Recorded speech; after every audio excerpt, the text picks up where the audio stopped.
Number 1. Hangul alphabet.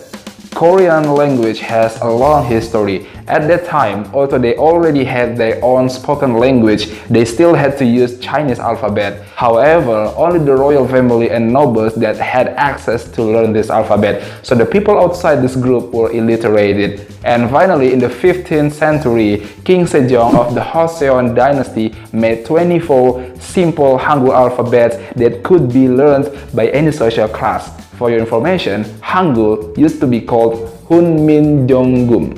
Number 2. The honorific system. Like other Asian countries that uphold ethics, Korean language has its own honorific system. Just in case you don't know, honorific system is a more polite form of a language, so the way you talk to elderly will be different from the way you talk to your friends. Knowledge system.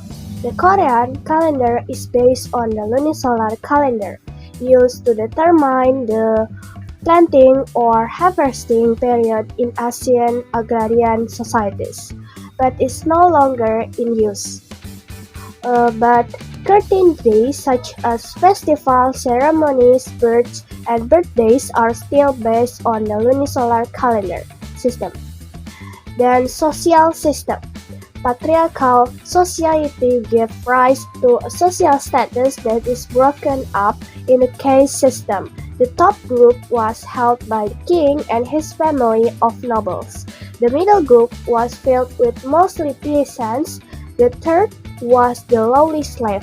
The middle and low group lived in a special area, namely Hyang, So, and Bugok.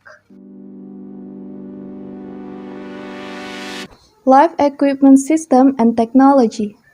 Hanok is the traditional Korean houses have remained unchanged from the Three Kingdoms period until the end of the Joseon dynasty.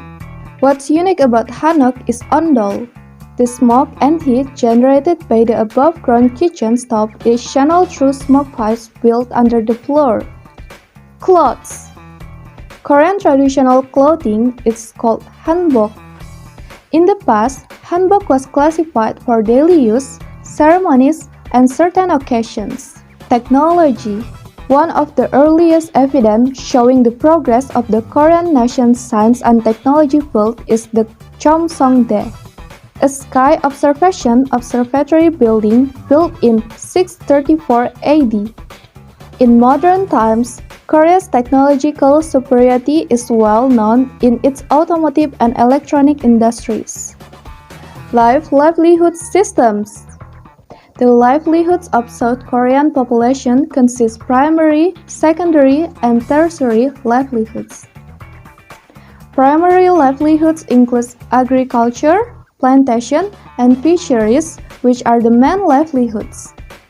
Secondary livelihoods include mining and manufacturing, while tertiary livelihoods are livelihoods that are engaged in the service sector. South Koreans support religious freedom. Confucianism, Buddhism, and Christianity are the main formal religions. Many Koreans believe in ancestral spirit and observe ritual.